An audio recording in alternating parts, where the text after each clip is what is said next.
사람이 모욕당하는 순간은 대개 소리가 없다. 욕설도 없고 고함도 없다. 오히려 괜찮으세요?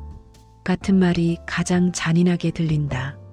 상대가 나를 배려해서가 아니라 불편한 책임을 피하려고 내뱉는 질문이기 때문이다. 그날 내가 딱 그랬다. 나는 회의실 문 앞에 서 있었다.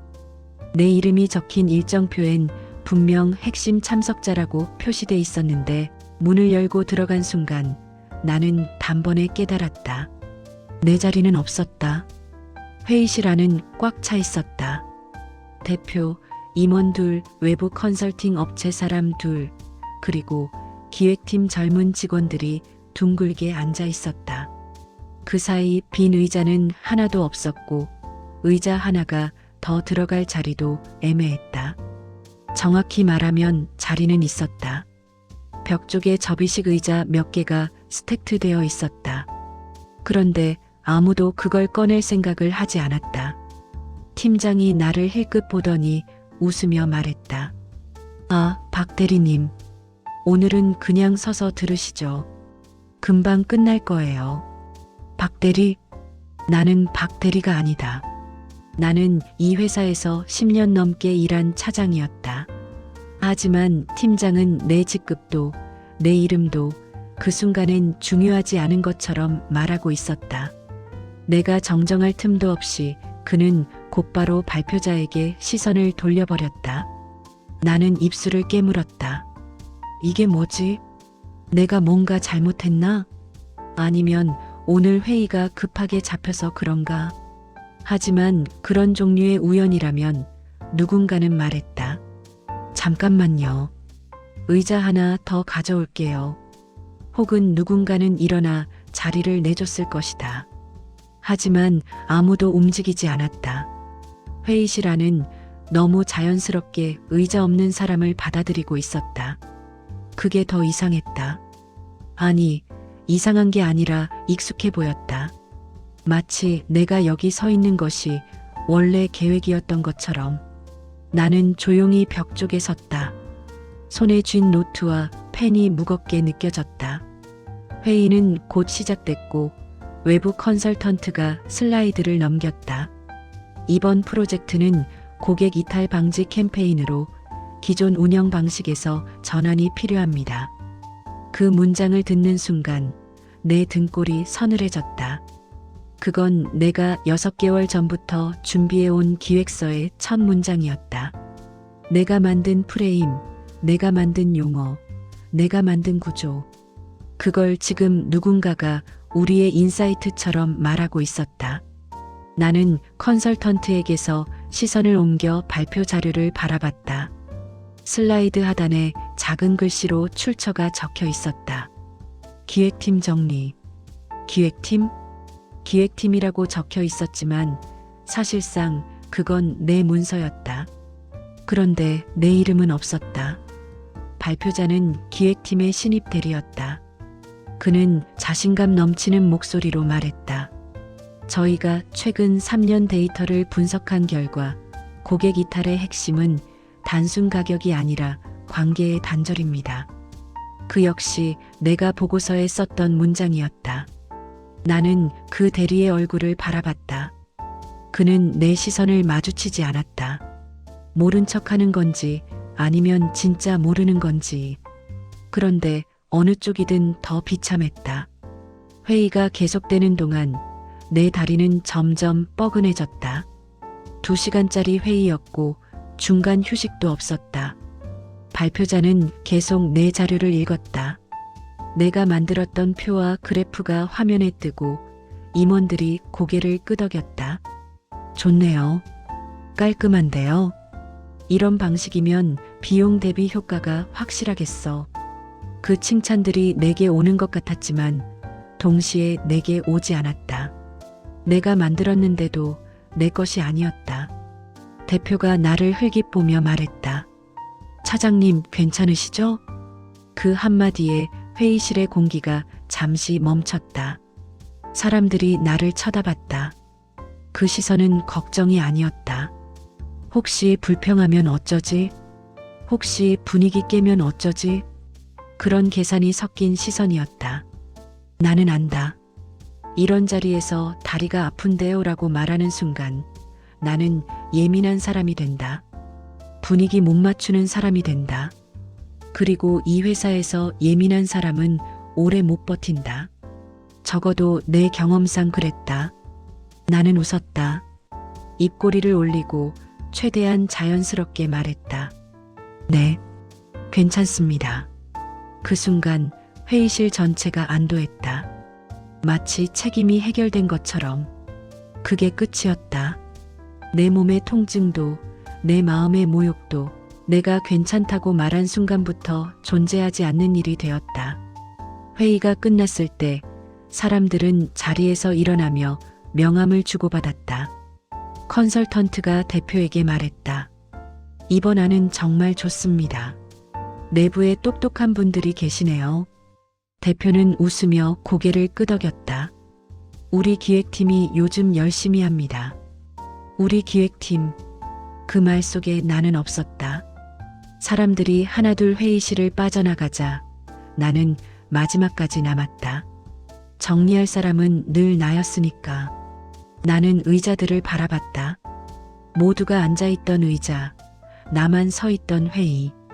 그걸 보고 있으니 갑자기 웃음이 나왔다. 그래, 나는 이제 의자가 없는 사람이구나. 그날 저녁 나는 인트라넷에서 공지 하나를 봤다. 조직 효율화 및 인력 재배치 검토. 이 회사는 가끔 효율화라는 말을 썼다. 그 말이 뜨면 누군가는 떠났다. 대부분 조용히.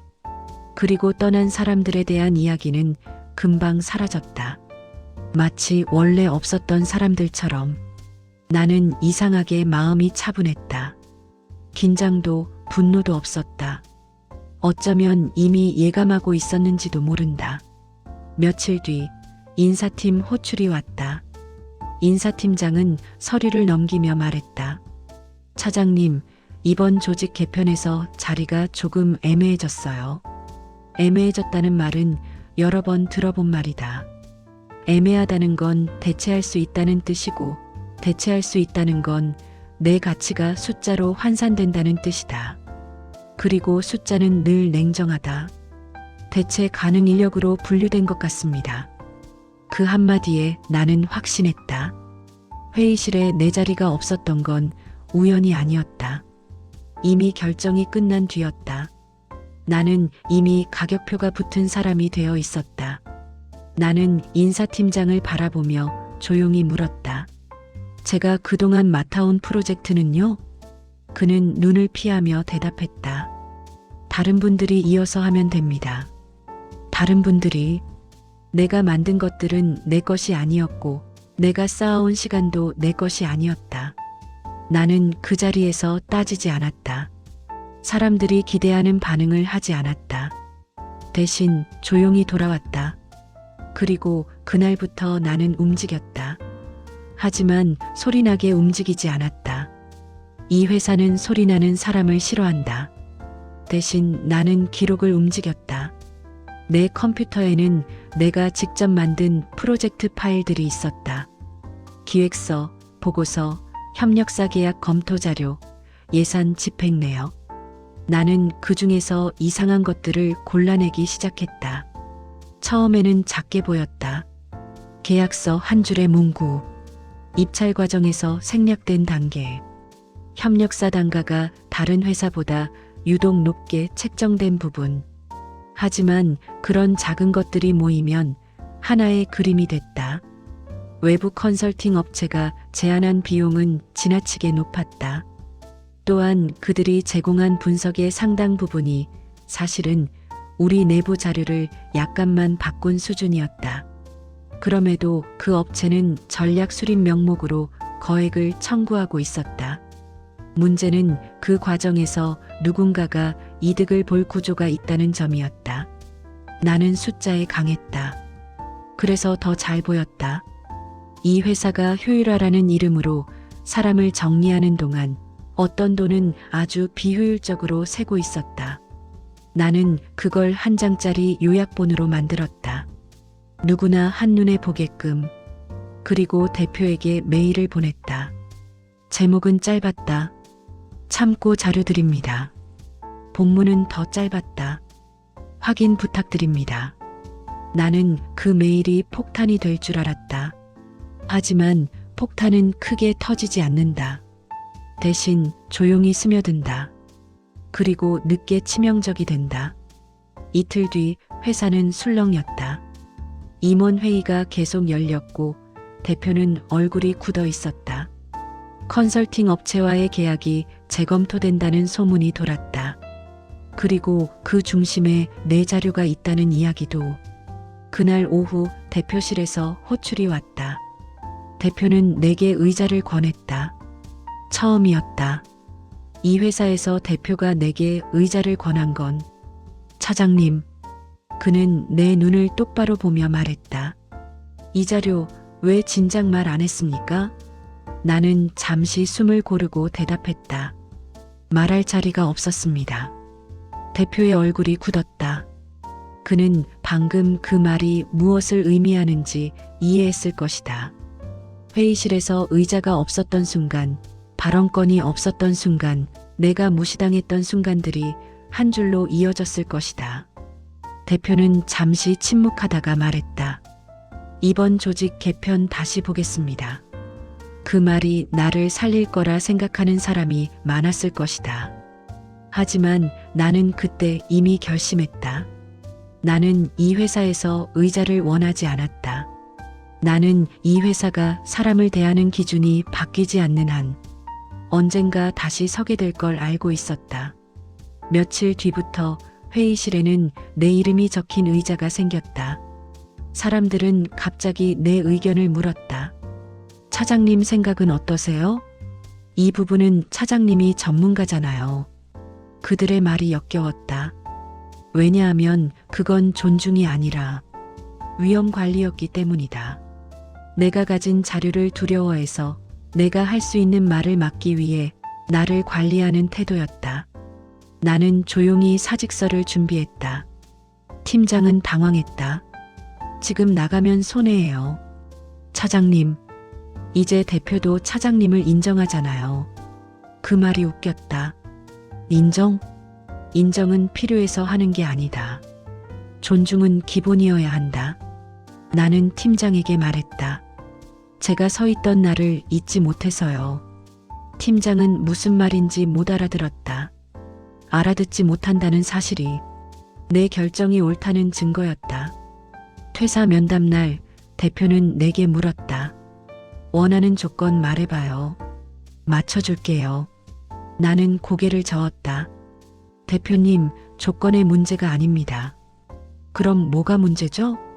나는 짧게 말했다. 의자는 필요할 때만 생깁니다. 그런 곳에서는 언젠가 다시 서게 됩니다. 대표는 말이 없었다. 나는 회사를 떠났다. 직급이 낮아졌고 연봉도 줄었다. 하지만 새 회사에서 첫 회의 날 회의실에는 내 이름이 적힌 자리가 준비되어 있었다. 그리고 누군가가 말했다. 먼 길 오셨죠? 앉으세요. 그 말이 그렇게 따뜻하게 들릴 줄 몰랐다. 나는 그날 깨달았다. 내가 찾던 건 돈도 직급도 의자도 아니었다. 사람을 사람으로 대하는 기준이었다. 마지막으로 내가 얻은 교훈은 이것이다.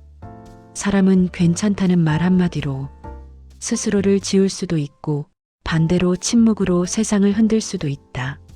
하지만 가장 중요한 건 어떤 곳에서든 내가 나를 값으로만 여기지 않는 것이다. 그날 나는 가격표가 붙는 사람이 되었다. 그리고 동시에 내가 어떤 곳을 떠나야 하는지도 알게 되었다.